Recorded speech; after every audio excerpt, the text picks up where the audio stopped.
بیٹے اور روح القدس کے نام میں آمین۔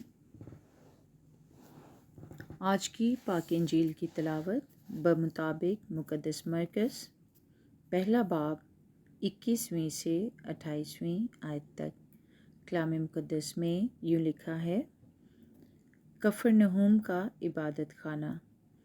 تب وہ کفرنہوم میں داخل ہوئے اور وہ فوراً سبت کے دن عبادت خانے میں جا کر تعلیم دینے لگا، اور لوگ اس کی تعلیم سے حیران ہوئے، کیونکہ وہ انہیں فقیہوں کی مانند نہیں بلکہ صاحب اختیار کی طرح تعلیم دیتا تھا۔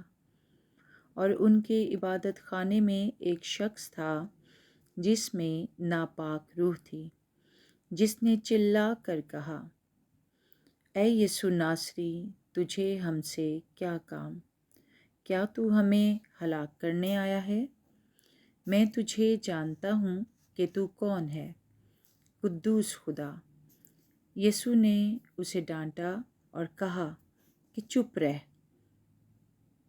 اور اس میں سے نکل جا۔ تب ناپاک روح اسے مروڑ کر اور بڑی آواز سے چلا کر اس میں سے نکل گئی، اور وہ سب حیران ہو کر آپس میں یہ کہتے ہوئے بحث کرنے لگے کہ یہ کیا ہے، ایک نئی تعلیم با اختیار۔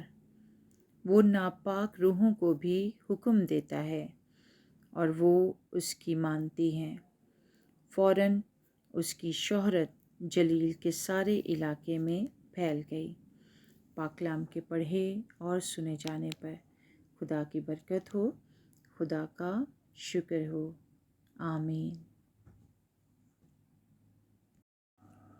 باپ، بیٹے اور روح القدس کے نام میں آمین۔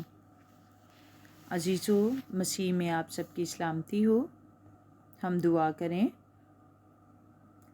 اے خداوند، ہم تیرے شکر گزار ہیں تیرے فضائل اور تیری تمام تر بخشی ہوئی نعمتوں کے لیے۔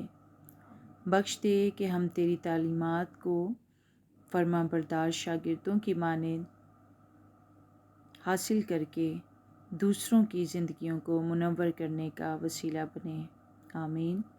عزیزو، آج کے کلام کے وسیلے خداوند ہمیں یہ فضل بخشے کہ ہم شاگرد کی مانند مسیح کی تعلیمات پر غور و فکر کریں اور وہی تعلیم اس کے حکم کے مطابق اس کے لوگوں تک پہنچا کر اس کی بادشاہی کی آمد میں اپنا احسن کردار ادا کر سکیں۔ مسیح ہمارے خداوند کے وسیلے، آمین۔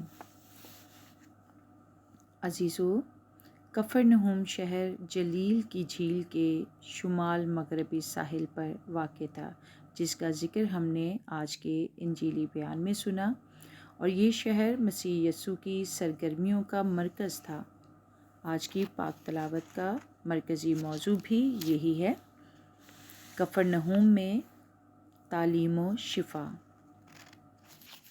آج کے اقتباس میں بیان ہے کہ وہ فوراً سبت کے دن عبادت خانے میں تعلیم دینے لگا۔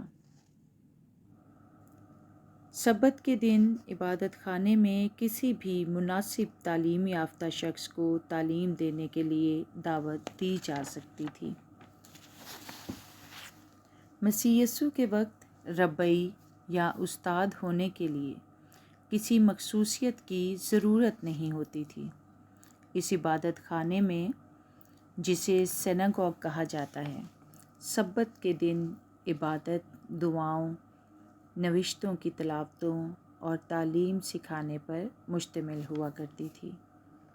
لہٰذا یہاں نوشتوں کی تفسیر بھی کی جاتی تھی، یعنی کہ تشریح بھی کی جاتی تھی، اور اکثر فقیہ اور فریسی یہاں تعلیم دینے کی غرض سے آیا کرتے تھے۔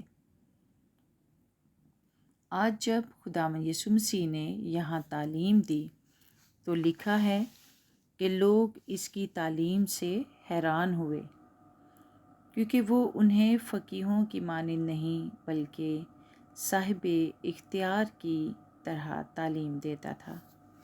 یہ لوگ ہمیشہ سے فقیہ اور فریسیوں کی تعلیم سے واقف تھے، ان کی تعلیمات کے عادی تھے، لیکن آج کی تعلیم نے انہیں حیران کر دیا۔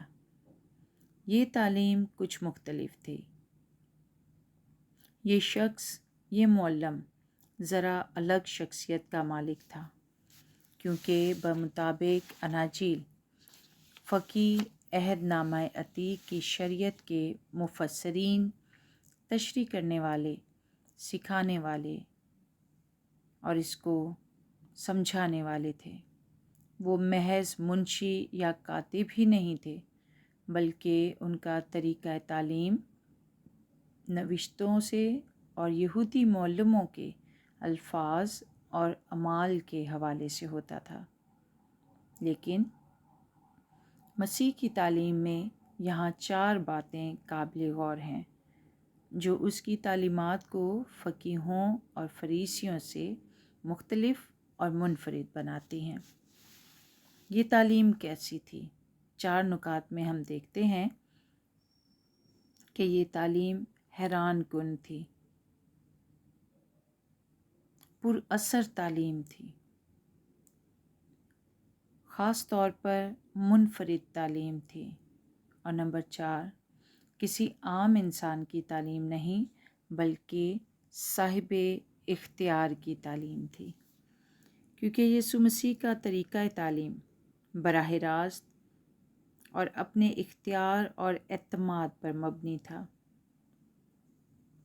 اس نے اپنے شاگردوں کو فرمایا، مقدس متی کی انجیل میں 28واں باب 18ویں آیت میں مرقوم ہے، اور یسوع نے پاس آ کر ان سے باتیں کیں اور کہا کہ آسمان میں اور زمین پر سارا اختیار مجھے دیا گیا ہے۔ اسی اختیار، قدرت اور تعلیم کی بدولت عبادت خانے میں موجود ایک ناپاک بدرو چلا اٹھی کہ اے یسوع ناصری، تجھے ہم سے کیا کام؟ یعنی یہ بدرو گرفتہ شخص مسیح کے شیطان کے خلاف مسلسل جد و جہد پر اعتراض کرتا ہے۔ وہ بدروح جانتی ہے کہ یہ یسوع ناصری ہے۔ یہ بدروح جانتی تھی کہ خدا کی بادشاہت بدی کی طاقت کا خاتمہ ہوگی۔ یہ گفت و شنید مسیح یسوع اور شیطان کے درمیان مکالمہ ہے۔ خداوند یسوع مسیح فرماتے ہیں، چپ رہ۔ یعنی یسوع اس بدروح گرفتہ شخص کو کلام کے ذریعے، بغیر کسی رسم یا جادوئی مظاہرے کے ذریعے حکم دیتا ہے اور وہ نکل جاتی ہے۔ اس کے شفا دینے والے کلام کی طاقت اس کی تعلیم کے اختیار کو ٹھوس بناتی ہے، اور ایک بار پھر عبادت خانے میں موجود لوگ حیران رہ جاتے ہیں، اور اس کے اختیار اور تعلیم کا چرچا سارے جلیل میں پھیل جاتا ہے۔ عزیز مومنین، خداوند یسوع مسیح نے تعلیم اختیار کے ساتھ دی، اختیار ہی کے ساتھ اس نے شفا دی، اور یہی اختیار اس نے مقدس متی کی انجیل 28ویں باب کی 19ویں آیت میں اپنے شاگردوں کو دیا کہ انہیں یہ تعلیم دو جن کا میں نے تمہیں حکم دیا ہے، اور دیکھو میں دنیا کے آخر تک ہر روز تمہارے ساتھ ہوں۔ عزیز مومنین، جب مسیح خداوند ہر لمحہ ہر روز ہمارے ساتھ ہے تو ہم بھی اپنے گرد گرد کی شیطانی قوتوں کو اختیار کے ساتھ جھڑک سکتے ہیں کہ چپ رہ، اور مسیح کی تعلیمات پر دھیان و گیان کر کے عمل پیرا ہو کر اختیار کے ساتھ خوشخبری کی منادی کر کے خداوند یسوع مسیح کی بادشاہت کو قائم کرنے میں اپنا کردار ادا کر سکتے ہیں۔ میری دعا ہے کہ خداوند ہمارا خدا ہمیں ایسا ہی کرنے کی توفیق عطا فرمائے۔ مسیح ہمارے خداوند کے وسیلے، آمین۔